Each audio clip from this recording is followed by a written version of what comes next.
ओम शांति। आज प्यारे मीठे भगवान की मीठी मुरली मंथन की डेट है 21 मई 2020।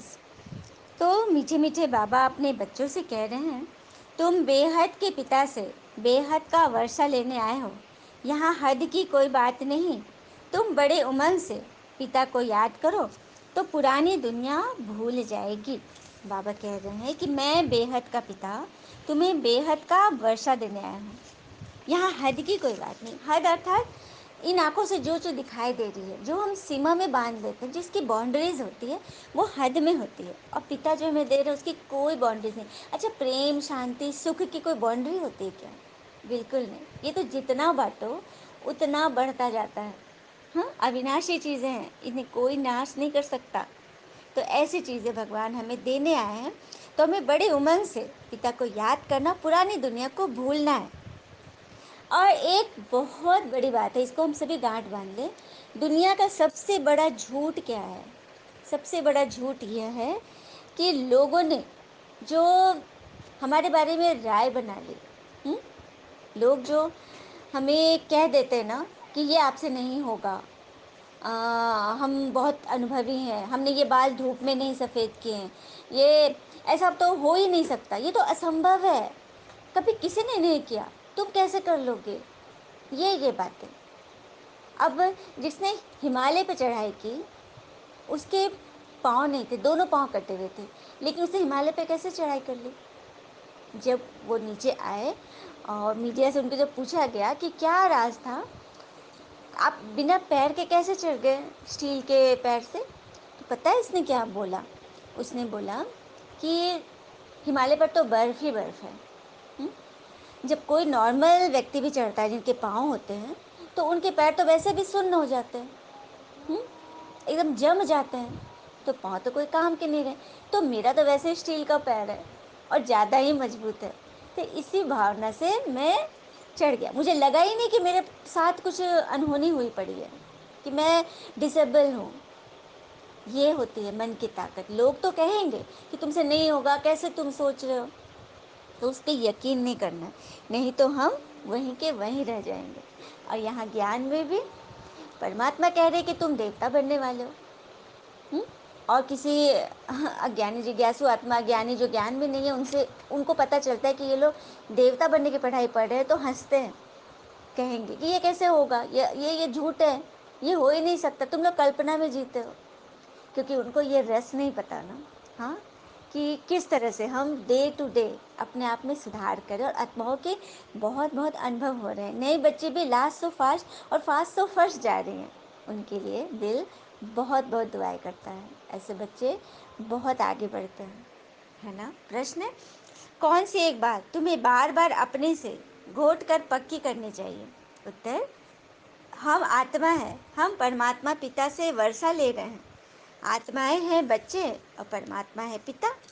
अभी बच्चे और पिता का मेला लगा हुआ है, यह बात घोट घोट कर पक्की करें। बाबा कह रहे कि अपने को देखो, घोट घोट कर हमने पक्की कर ली द्वापर से कि हम शरीर हैं, आत्मा नहीं है। हम एक शरीर हैं, हम शरीर भान में रहकर ही कर्म करेंगे, ये हमारा पक्का हो गया। तो अब बाबा हमें रिवर्स करा रहे हैं, आत्मा पे टिका रहे हैं, क्योंकि आत्मा में टिकेंगे, शांति से रहेंगे, मन बुद्धि क्लीन होगी, तभी तो परमात्मा से कनेक्शन होगा। क्योंकि वो तो है पवित्रता के सागर, और हमारे अंदर अपवित्रता होगी। अच्छा, हम रेडियो लगा रहे हैं, स्टेशन लगा रहे हैं, ठीक है, कोई गाना सुनना है हमें, और फ्रीक्वेंसी बराबर मैच नहीं करेगी और झिस हो रहा है, खिटपिट हो रही है, और स्टेशन पे पकड़ रहे हैं, तो क्या हम वो गाना सुनना पसंद करेंगे? क्या हमारे मन में, हमारे कानों में वो अच्छी रीति वो वर्ड्स जाएंगे? बिल्कुल नहीं जाएगा। हमें मन नहीं लगेगा, हम इरिटेट होकर बंद ही कर देंगे रेडियो। तो वही बात है, जब हमारा सिग्नल परमात्मा से कट टू कट मैच नहीं करेगा, तब वो तो बराबर हमें वाइब्रेशन दे रहे हैं, बराबर अपनी कृपाएं हम पे उड़ेल रहे हैं, लेकिन हमारे अंदर जाम पड़ा है। हाँ, संकल्पों के ट्रैफिक जैम है, इतने ज़्यादा संकल्प चलते हैं ना व्यर्थ के, कि बात मत पूछो। इतना ज़्यादा व्यर्थ हो जाता है, जो हम एकदम फंस जाते हैं। तो उसके लिए हमें अपने आप को स्टेबल करने के लिए कुछ एक पॉइंट है। तो पहला है take ownership of our life. Completely, मतलब अपने जीवन की ओनरशिप खुद खुद उसकी कमान संभालो, किसी दूसरे को मत करने दो, खुद उसके पहरेदार बनो और मालिक बनो। दूसरा है, stop blaming the past. Past को ब्लेम करना बंद करो कि पिछले मेरे जीवन में ऐसा हुआ था। पास्ट सिर्फ 10-20 साल 50 साल पहले की बातें नहीं, 1 सेकंड पहले भी जो बीता वो पास्ट हो गया। बाबा तो बार बार कहते हैं ना कि पास्ट को पास करो, बीती को बिंदी लगाओ। तो स्टॉप ब्लेमिंग, किसी का कोई दोष नहीं है, जो दोष है वो हमारा है कि हमने इसे गलत नज़रिए से देखा। हुँ? हम योग करना चाह रहे हैं लेकिन हमारा ध्यान ही नहीं है और हम दूसरे पर ब्लेम कर रहे हैं। जैसे एक बार एक मुस्लिम शासक यात्रा पे निकले हुए थे, तो नमाज का समय हुआ तो उसी तरह सड़क पर ही वो किनारे अपना कपड़ा बिछाकर वो बैठ गया नमाज करने, याद करने अल्लाह को। उसी वक्त वो बैठ तो गया अपनी मुद्रा में, जिससे वो लोग बैठते हैं। एक महिला एकदम ऐसा दौड़ते हुए एकदम ऐसी भागी कि उनसे टकरा गई और आगे बढ़ गई। तो टकरा के जब भागी तो इसकी तंद्रा भंग हो गई और उसके इतना गुस्सा आया, इतना गुस्सा आया कि कैसी लड़की है, देखा भी नहीं कि मैं नमाज कब पढ़ रहा हूँ। हाँ, मेरा अल्लाह से बातें करने का मेरा वो है, नियम था, समय था, और उसने मुझे भंग कर दिया। बहुत ज़्यादा गुस्सा हो गया। तो फिर जब उधर से वो लौटे ना तो इसने उसे पकड़ा और बोला कि ए लड़की, क्या किया तुमने? तूने मेरा नमाज भंग कर दिया। आखिर तुम कहाँ जा रही थी ऐसे बदहवास भागी हुई? उसने बड़ी मायूसी से बोला कि माफ़ कीजिएगा, सो मेरा मित्र, मेरा दोस्त कई दिनों पर वो आ रहा था और मैं उसे देखने के लिए, उसे मिलने के लिए इतनी बेचैन हो गई कि मैंने आपको देखा ही नहीं कि आप नीचे बैठे थे। सो मैं आपसे क्षमा मांगती हूँ। तो बोला कि सो कैसे तुमने नहीं देखा, मैं यहाँ बैठा हुआ, मतलब बहस कर रहा था। तब फिर इस लड़के ने बोला कि आप किसको याद कर रहे थे यहाँ? तो मैं अपने अल्लाह माशूक को याद कर रहा था। तो लड़की बोलती है कि सो आपकी याद इतनी कच्ची क्यों थी? आप जब उनको याद करने बैठे तो आपको मैं दिखी कैसे? मेरे झटके से आपकी याद टूट कैसे गई? जबकि मुझे तो आप दिखे नहीं, मैं तो अपनी याद में इतनी खोई हुई थी, मुझे तो आप नहीं दिखे। कितनी बड़ी बात बोल गई ना वो। वही होता है, हम योग में मन भटक रहा है तो हम ब्लेम करते हैं कि देर हो गई, टेंशन है, बहाने हैं, व्यर्थ है, समय नहीं मिलता, बहुत तरह की बातें हो जाती है। या कोई आवाज़ें आ रही हैं तो मेरा ध्यान भंग हो रहा है। ये सब सिर्फ बहानेबाजी है। जब हमें उनसे सच्चा प्रेम होगा ना तो हमें कुछ भी एक्स्ट्रा चीज़ें दिखाई नहीं देंगी। तो तभी नहीं दिखाई देगी जब हम अपने आप को आत्मा समझें। जब देहभान से बैठेंगे ना तो सब कुछ दिखाई देगा। और ये आत्मा और परमात्मा का मेला लगा हुआ है ना, इस बात को घोट घोट कर पक्की करो तो आत्म अभिमानी बनते जाएंगे और देह अभिमान मिट जाएगा। गीत है आज का, जो शिव पिया के साथ है। बहुत सुंदर गीत है। बाबा जिसके साथ है उनके लिए ज्ञान की, प्यार की बरसात है। शिव बाबा साथ है मोरे, शिव बाबा साथ है, गीता ज्ञान की बरसात है, गीता ज्ञान की बरसात है, शिव पिया साथ है मोरे, शिव बाबा साथ है। वो नजर में है, वो जिगर में है, सांसों के लंबे सफर में है, वो मेरे दिन रात है, वो मेरे दिन रात है, शिव बाबा साथ है मोरे, शिव बाबा साथ है। ये गंगा जल तन मैले धो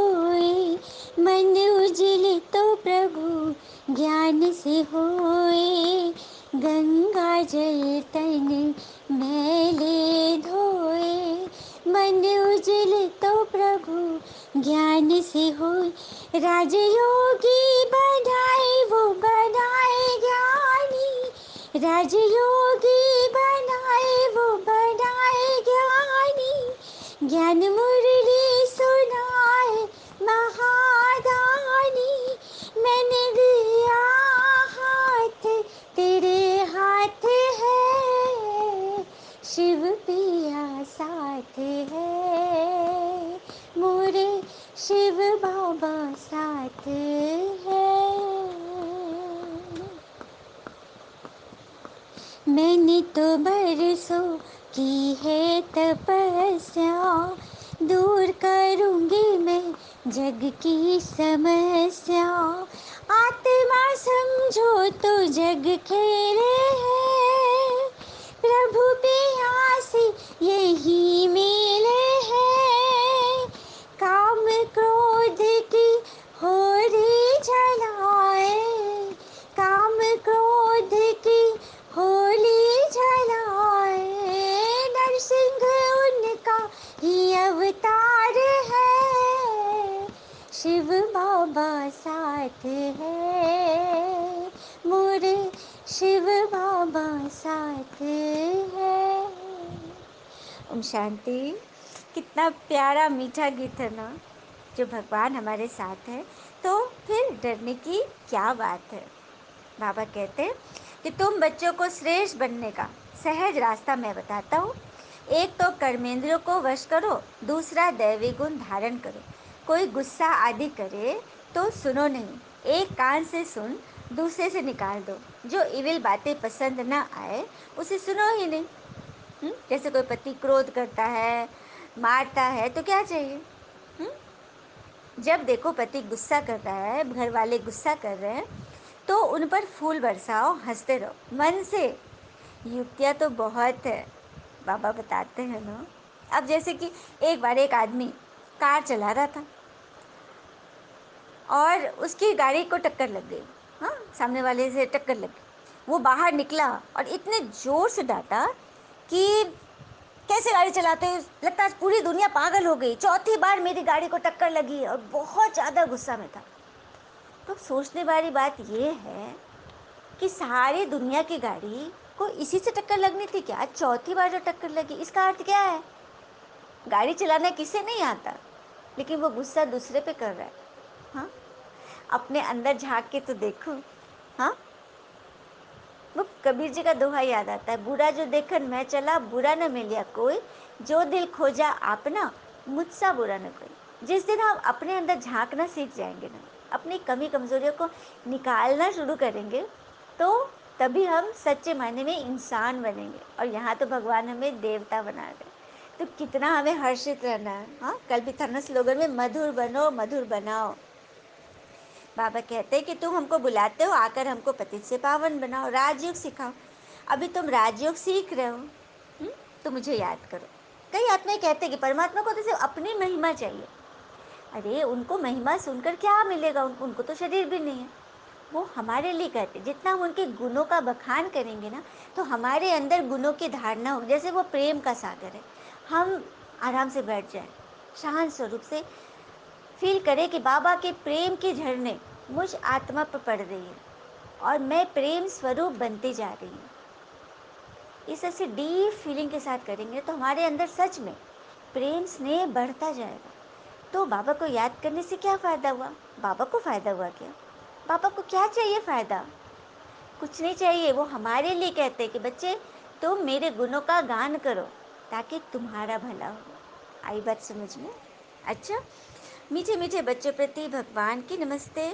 हम बच्चों की भी प्यारे शिव पिता को नमस्ते। और बाबा दिल से सभी आत्माओं की तरफ से आपको very very very good morning. धारणा के लिए मुख्य सार है, पहली पॉइंट, योग बल की ताकत से अपनी कर्मेंद्रियों को शीतल बनाना है, वश में रखना है। ईविल बातें न तो सुननी है न सुनानी है। जो बात पसंद नहीं आती उसे एक कान से सुन दूसरे से निकाल दो। आई बात समझ में? योग बल की ताकत से हमें अपनी कर्मेंद्रियों को वश करना है। जो चाहेंगे, आत्मा जो चाहेगी वो हमारी कर्मेंद्रियां करेगी। हमारे शरीर सुनेगा तो फालतू बातें, इविल बातें, इसका उसका व्यर्थ की बातें ना हमें सुननी है ना सुनानी है। दूसरी पॉइंट, पिता से पूरा वर्षा लेने के लिए स्वदर्शन चक्रधारी बनना है, अपने स्व का दर्शन करना है, पवित्र बन आप समान बनाने की सेवा करनी है। स्वदर्शन चक्र को कई बार ही मंथन में उसे क्लियर किया गया है, तो आज फिर हम लोग देखेंगे। वरदान दिया बाबा ने, शक्तिशाली सेवा द्वारा निर्बल में बल भरने वाले सच्चे सेवाधारी भव। शक्तिशाली सेवा द्वारा निर्बल में बल भरने वाले सच्चे सेवाधारी भव। सच्चे सेवाधारी की वास्तविक विशेषता है निर्बल में बल भरने के निमित्त बनना। सेवा तो सभी करते हैं, लेकिन सफलता में जो अंतर दिखाई देता है, इसका कारण है सेवा के साधनों में शक्ति की कमी। शक्ति की कमी अर्थात हम ज्ञान सिर्फ सुना रहे हैं, जुबान सुना रही है, दिमाग सुना रहा है, दिल नहीं, क्योंकि दिल ने इसे धारण ही नहीं किया। जब तक हम इसे धारण नहीं करें, खुद किसी भोजन का स्वाद नहीं चखेंगे, हम किसी और को कैसे उसका टेस्ट में बता सकते हैं। तो सबसे पहले हमें खुद को सिखाना है, खुद को ताकतवर बनाना, शक्तिशाली बनाना है। और निर्बल में बल भरने का तात्पर्य है कोई कमज़ोर आत्मा है, फंस रही है, बहुत तरह के प्रॉब्लम में पड़ी हुई है, काफ़ी तरह के सुनने में आ रहे हैं, भूत प्रेत, मतलब बहुत तरह से आत्माओं का साया, व्यर्थ बातों का, प्रकृति के हलचल में फंस जाना, किसी तरह के डर में जीना, इन सब बातों से किसी को बल देना, किसी की सारी बीमारी छुड़ा देना, यह है शक्तिशाली आत्मा बनने की निशानी। जैसे तलवार में अगर जौहर नहीं होगा, धार नहीं होगी, तो तलवार किस काम की। ऐसे सेवा के साधनों में यदि याद की शक्ति का जौहर नहीं तो सफलता नहीं, क्योंकि याद की शक्ति, जब हम योग करेंगे ना, परमात्मा से कनेक्ट होंगे, तो परमात्मा की शक्ति काम करेगी। और हम शक्तिशाली बनेंगे, हमारे हर कर्म में हमें सफलता दिलाएगी हमारी सोच, हमारी याद। परमात्मा से कनेक्ट रहकर जब हम काम करेंगे ना, हर एक के मस्तक पर देखेंगे, किसी से भी हम बातें करें तो उसके मस्तक के बीचों बीच देखते रहे, फील करें कि वहाँ पे आत्मा चमक रही है और मेरी बात आत्मा सुन रही है, तो देखना सफलता कितनी जल्दी मिलेगी। तो निर्बल में बल भरकर क्वालिटी वाली आत्माएं निकालो, क्वांटिटी वाले नहीं। ऐसा नहीं कि बस भीड़ नहीं करना, हमें क्वालिटी प्रोडक्ट चाहिए। स्लोगन है, हर परिस्थिति को उड़ती कला का साधन समझकर सदा उड़ते रहो। हर परिस्थिति को उड़ती कला का साधन समझकर सदा उड़। बाबा क्यों कहते हैं सदा उड़ते चलो? क्योंकि उड़ने में कोई पत्थर और रोड़ा ये सब तो नहीं आएगी ना, चलने में आते ना ये सब चीज़। कोई रास्ते में कोई व्यक्ति आ गया, कोई रोड खराब है, पत्थर है, शिला है, कंकड़ है, कांटे हैं, ये सब चलने में आएगी, दिक्कत करेगी। यदि हम उड़ जाएंगे ना, तो ऊपर आकाश में तो कोई समस्या नहीं है। तो हर परिस्थिति को इसी तरह से हमें देखना है, उड़ती कला से, उड़ते हुए देखना है, तो समस्या एकदम चींटी माफिक दिखेगी। अब जैसे कोई प्लेन में सफ़र कर रहा है तो नीचे देखते हैं तो कैसे दिखते हैं, घर आदि कैसे दिखता है, बड़ी बड़ी चीज़ भी हमें चींटी माफिक दिखती है, छोटी दिखती है। तो समस्या को उसी तरह से देखना है, ऊंचाई से देखेंगे तो हर चीज़ छोटी नज़र आएगी। चलिए हम सभी अपने स्वदर्शन चक्र को रिवाइज करते हैं कि बाबा क्यों बोलते हैं कि बच्चे स्वदर्शन चक्र फिराते रहो। आत्मा के 5 स्वरूप हैं। स्व का रूप, आत्मा 5 स्टेजेस से गुजरती है। सबसे पहले की इनिशियल स्टेज है, अनादि स्टेज है, वो परम धाम में परमात्मा के साथ आत्मा रूप में रहती है। विजुलाइज करते जाएंगे, मैं आत्मा इस शरीर से निकल परम धाम की ओर जा रही हूँ। लाल सुनहरे वतन में मैं आत्मा अपने पिता परमात्मा के साथ हूँ। विजुलाइज करते रहें। सामने शिव बाबा दिव्य ज्योति, बड़ी सी ज्योति चमक रही है और हम सभी आत्मा भाई भाई उस झाड़ में परमात्मा के साथ लगे हुए हैं, घूम रहे हैं। आहा, कितना सुंदर हमारा वतन है। यहाँ कोई अशांति नहीं, कोई तरह की टॉकी नहीं, साइलेंट में हम हैं। यही हमारा निज धाम, निज घर है। तो ये हो गया हमारा पहला स्वरूप। सेकंड स्टेज में हम आत्माएं जब धरती पर आती हैं तो सबसे पहला हमारा स्टेज का पहला सीन है सतयुग का। आत्माएं नीचे जब आती हैं तो उनको शरीर मिलता है, वे दैवी शरीर, सुंदर वस्त्रों से सजे हुए, जेवरात से भरे हुए, मुकुट पहने हुए मैं आत्मा अपने राज सिंहासन पर विराजमान हूँ। अपने राजकाज में मन लगाकर 100% प्योरिटी से मैं कार्यभार संभाल रही हूँ। अति प्रसन्न हूँ, अति माला माल, सोने हीरे के हमारे महल हैं। ये सेकंड स्टेज है। थर्ड, द्वापर में अपने आप को मंदिर में स्थित देखें। मैं आत्मा मूर्ति के रूप में मंदिर में स्थित हूँ। देवी दुर्गा, देवी सरस्वती, देवी लक्ष्मी, देवी गायत्री, देवी अन्नपूर्णा, जो भी ईष्ट देव देवी, देवी पार्वती के रूप में हम अपने आप को देखें। भाई लोग हैं तो वो देवता के रूप में देखें, गणेश जी, हनुमान जी, श्री राम जी, कृष्ण जी, विष्णु जी, अपने आप को देखें देवता के रूप में। मंद मंद शीतल हवाएं चल रही है। मैं आत्मा महल से निकलकर पुष्पक विमान में बैठ चारों ओर भ्रमण कर रही हूँ, अपने राज्य की देखभाल कर रही हूँ। अब मैं आत्मा अपने फोर्थ स्टेज में ब्राह्मण स्वरूप में कैसे पहुँचती हूँ? तो 5000 वर्ष जब पूरे होते हैं तो परमात्मा भी नीचे आ जाते हैं धरती पर।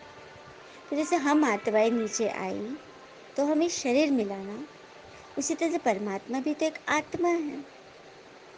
वो भी नीचे आते हैं तो उनको एक शरीर चाहिए ना। तो इस संस्था के फाउंडर लेखरा दादा के तन में भगवान ने प्रवेश किया और ये दिव्य ज्ञान मुरली चलाए, बच्चों को एडॉप्ट करने लगे, है ना। तो बाबा जब आते संगम युग पर हम बच्चे से मिलकर बहुत खुश होते हैं और हाल चाल भी पूछते हैं, राजी खुशी हो ना। तो बच्चे ऊपर मन से तो कह देते हैं, लेकिन माया का राज है ना, काफ़ी फंसे हुए थे, दुख धाम में थे। तो मन में दुख की लकीरें अपना जगह बना चुकी थी। इसलिए तो परमात्मा आकर संगम युग में बच्चों के मन से वो दुख का, चिंता का, तनाव का पर्दा हटा रहे हैं और ऑल इज़ वेल के स्लोगन को पक्का करने के लिए कह रहे हैं कि ड्रामा में कुछ भी हो रहा है, सब में कल्याण है। बाबा का वरदानी हाथ अपने सर पर फील करें। बाप दादा के रूप में भगवान हमसे बातें कर रहे हैं। उनकी दृष्टि मुझ आत्मा पर पड़ रही है और मैं शक्ति संपन्न बनती जा रही हूँ। बाप दादा का आह्वान अपने घर में भी कम से कम 5 बार जरूर करें। जिस भी आत्मा को आपको साकाश देना है उनके सर पर बाबा का हाथ रखें, सूक्ष्म रीति से। जो भी बातें हो बाबा को शेयर कर दें, आपके काम ज़रूर पूर्ण होंगे। फिर 5वीं स्टेज में मैं आत्मा फरिश्ता रूप में हूँ। अपने आप को देखिए, फरिश्ता के चमकीले ड्रेस में आकाश में स्थित हूँ। बाबा की किरण ऊपर से मुझ फरिश्ते पर पड़ रही है और मैं फरिश्ता उन शक्ति की किरणों को आकाश तत्व में प्रवाहित कर रही हूँ। विजुलाइज करते रहें पूरा आकाश मुझ बाबा की किरणों को मुझसे होते हुए आकाश में जा रही है। पूरा आकाश श्वेत रंग से भर चुका है, तो पवित्र होता जा रहा है। आकाश की सारी इम्प्योरिटी नष्ट हो रही है। आकाश की गुण विशालता से मैं आत्मा भरती चली जा रही हूँ, विशाल बुद्धि बन गई। अब मुझ फरिश्ते से किरणें निकलकर वायु तत्व में जा रही हूँ। पूरा वायु सतो प्रधान बन रहा है। आज जो समय है लॉकडाउन का, सभी घर में बंद हैं, तो ये रियलाइज़ होता है ना कि प्रकृति भी अनहोनी खेल खेल रही है, अजीब खेल, कि जब हवा शुद्ध हो गई तो सबने मुंह बंद कर लिए मास्क से। कितनी बड़ी विडंबना है ना। तो ये हमारा बोया हुआ बीज है जो प्रकृति के हलचल के रूप में हमारे सामने आया है। हमने प्रकृति को कितना सालों साल गंदा किया, दूषित किया, पॉल्यूट किया, तो उसका फल तो हमें काटना ही है।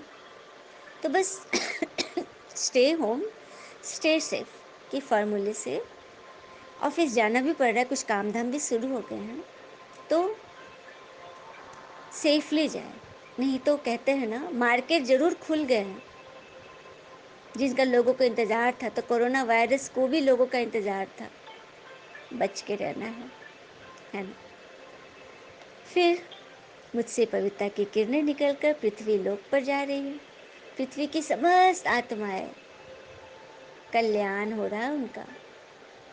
बाबा की दृष्टि मुझसे होते हुए उन आत्माओं पे पड़ रही है। सबकी दृष्टि पवित्र होते जा रही है। पूरी पृथ्वी सतो प्रधान बन रही है। और पृथ्वी की विशेषता सहनशीलता व दानशीलता से हम आत्माएं भरते चले जा रहे हैं। फिर जल तत्व, बाबा की किरणें मुझसे होते हुए जल तत्व पे जा रही। संसार के सबसे बड़े सागर के ऊपर मैं फरिश्ता विचरण कर रही हूँ, उड़ रही हूँ, और मुझसे पवित्रता की किरणें सागर में जा रही हैं, और सागर का जल एकदम स्वच्छ होता जा रहा है जन्म जन्म के लिए। फिर लास्ट में अग्नि तत्व, बाबा किरणें मुझसे होते हुए अग्नि तत्व पे जा रही है। अग्नि की सारी ज्वलनशीलता नष्ट हो रही है, वो कष्ट में जलती है, शीतल उसके लौ नहीं होती। तो सबको शांति प्रदान करना कितनी बड़ी सेवा है। और सबसे बड़ी बात, आत्माओं के लिए दुआ करनी है कि सभी का स्वभाव, जो अंदर की जो प्रकृति है, क्योंकि प्रकृति के तत्वों से ही हमारा शरीर बना है ना, उस शरीर की देखभाल करें, क्योंकि ये शरीर ही जो आड़े वक्त में हमारे काम देता है। आज कोई मीठे बोल बोल रहा है, कल कड़वे बोल बोल देता है ना, क्योंकि उस पर अपना अपना ही उस पर संभाल नहीं है, अपना ही कंट्रोल है, किसी और को क्या कंट्रोल करेगा। तो बस सेल्फ चेकिंग करना है और चेंज होते जाना है। बाबा तो हमारे साथ सदैव हैं। अच्छा, ओम शांति। शुक्र है मीठे बाबा, वो बाबा के प्यारे प्यारे बच्चे।